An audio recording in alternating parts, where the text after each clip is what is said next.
Sit in base position with feet together, arms on the knees, spine erect. Now make a fist with thumb inside and fingers curling over and place the fist on the knees, elbows straight.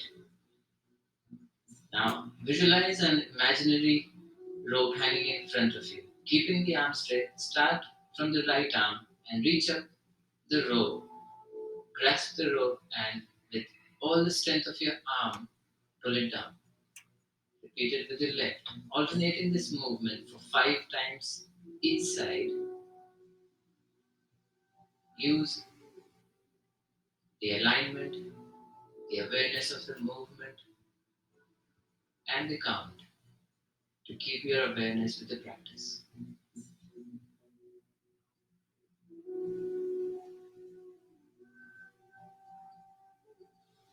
Now, as you view from the front, you will notice the position of the fist should be right in front of the eye. As the fist moves up, the eyes follow the movement, resulting a slight raise of the chin in the final position. And then muscles contract and tighten up as you pull the imaginary rope and lift the weight on the other end of it. Always remember to keep the core strong as you lift the weight, as you move the arms up and down. The dynamic spinal twist. This is the next practice that comes in the Pawanmuktasana Series III. As the name suggests, it is a dynamic movement of the spine in a twisting motion. As I say, it's a dynamic movement, so it should not be practiced by beginners because it may harm their vertebrae and the spinal discs in the lid. So please take a look. We're gonna show you the demonstration. Sit in base position with feet separated about a meter apart or a comfortable distance. Palms on the knees and spine erect. Now slowly start to raise the arms to the sides at shoulder height. Make a fist and keep the arms in line as you swing to the right and left, breathing normally. As you swing to the sides, the arms should not miss the alignment. They should be in one line from the shoulders. Place the arms back on the knees as you finish the desired round. Now the next practice that come under Pawanmuktasana Series 3 is a journey to make Chakki Jalanasana. In ancient Indian villages, we used to have these huge stone kept on one on top of the other, and the women used to put these grains in between them, and then they used to churn it. So by churning it, it used to bring the flour out. Now that is the motion, that is the practice imitates the motion of that same churning of the bread. That's why we name it so. Now, because you have to imitate the movement, you have to also put up a lot of strength and energy behind the movement. So that works with the upper body and the pelvic floor. Please take a look and get the idea. Sit with feet separated about a meter apart and visualize a churning mill and hold the handle with making a fist with both arms. Imitating the movement of a churning mill, move from left to right in a clockwise direction, keeping the arms and elbows straight, preferably at shoulder height. Complete desired rounds from one side and repeat the same number of rounds from the other side. While moving, keep the torso and spine straight because as you move, the heavy stones of the churning mill, the vertebrae and the spine should be in the same position. Lower the arms, then you finish the practice. Maka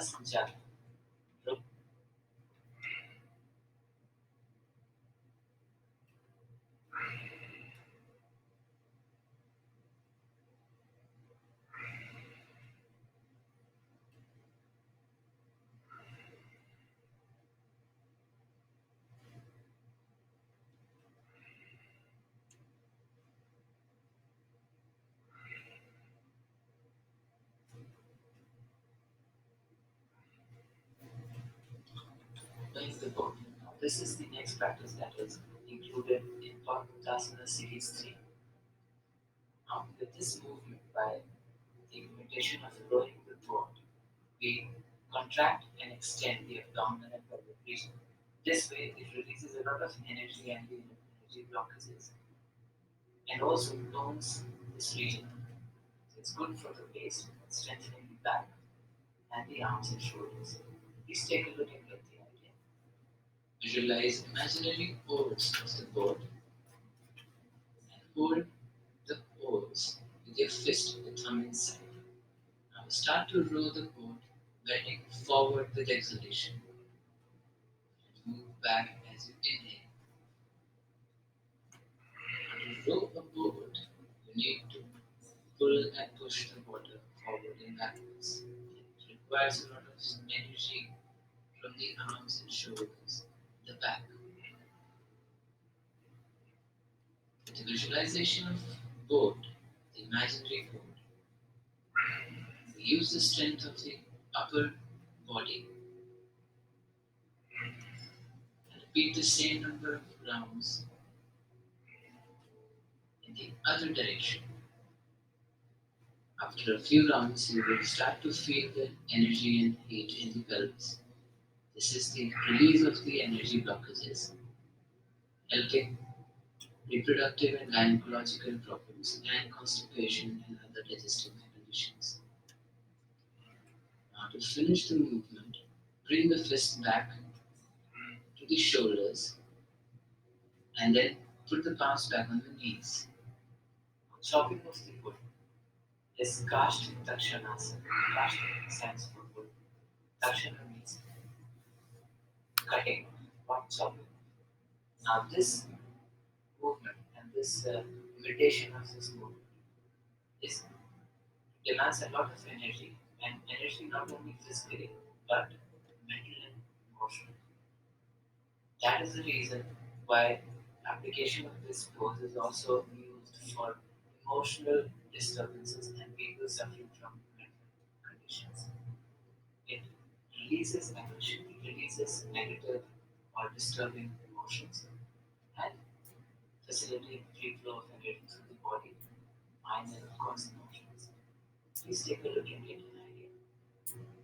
Squat comfortably on the floor with arms between the knees and fingers of both hands clasped together. Imagine the action of a chopping board. Keeping the elbows straight throughout the practice, raise the arms over the head. Keep looking at the palms. Now with force, fully bring the arms down between the feet, making a ha sound in the mouth. This is one round. Repeat for 5 to 10 rounds. This practice loosens the pelvic, shoulder blade, and back muscles, which are usually inaccessible.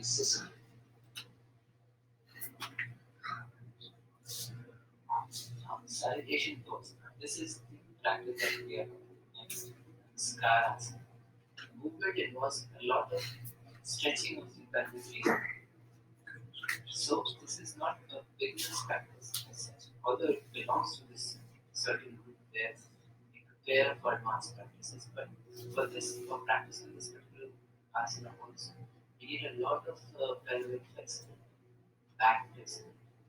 So always expert guidance is recommended. But still, take a look, get an idea, and maybe you can use prompts or any sort of assistance, but always in the expert guidance.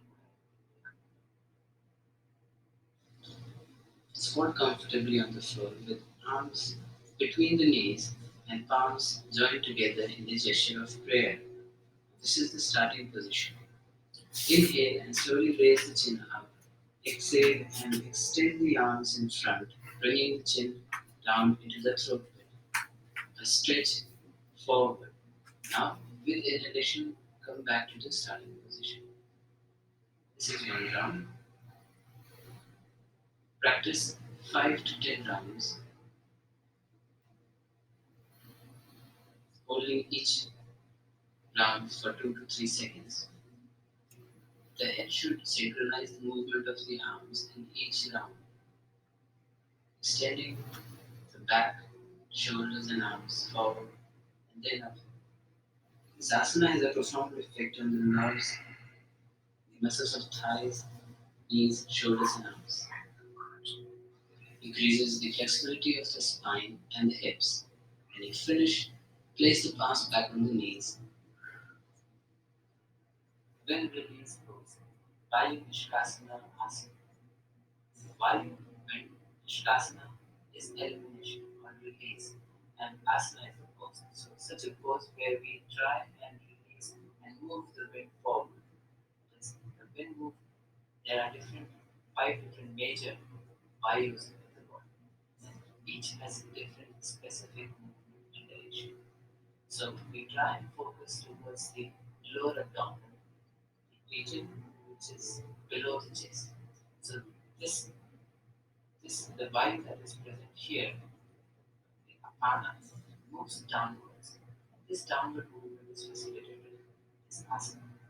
Now here again, flexibility of the pelvis and the thighs is very important.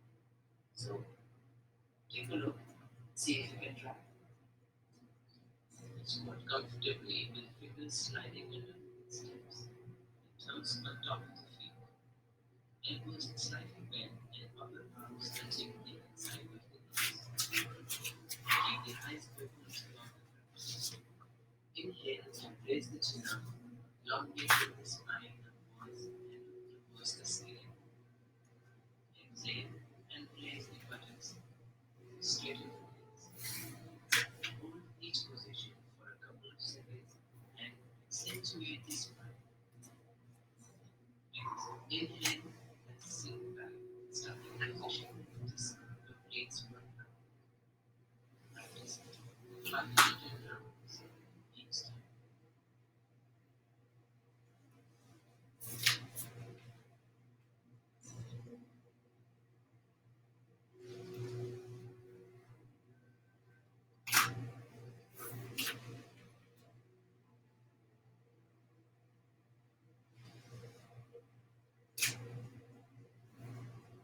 Next practice of the Pawanmuktasana Series III is Cow Chalasana, the crow walking. As the name suggests, we walk imitating the movement of a crow, not flying but walking. So it also requires a lot of flexibility in the pelvis, knees, thighs, the whole of the lower body. So take a look and see if it's safe way. Squat comfortably with feet apart. Both palms on the knees. Count the toes as you start taking small steps forward. Starting from the eyes on the toes with the sole of the foot. Eyes is comfortable. As you take small steps forward, your opposite increases. I can't ever do this with the camera. Maintain the balance of the body.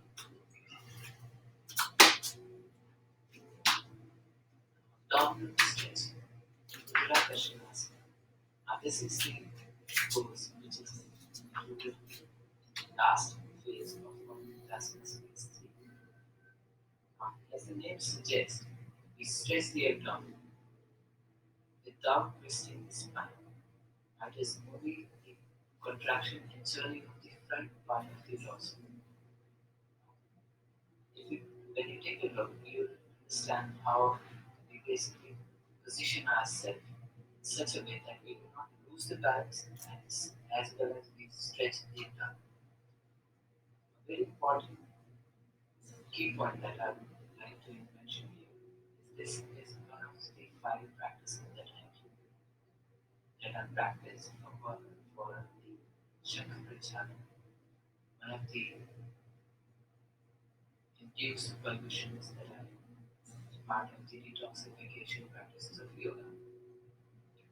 So watch carefully and see if you can try to squat comfortably with arms on the knees. With exhalation, guide the right knee down to the left. on the floor. Put both knees towards each other, pushing them with your arms. Squeeze the abdomen from position and look over the right shoulder. Inhale as you return to the center. Repeat on the other side. This completes your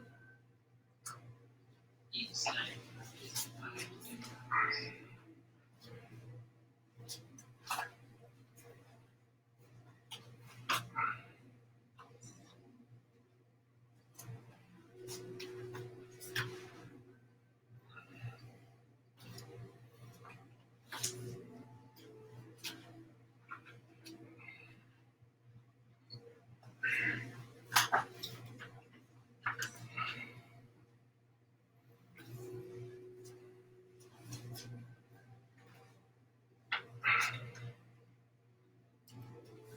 All these practices involve pelvic flexibility.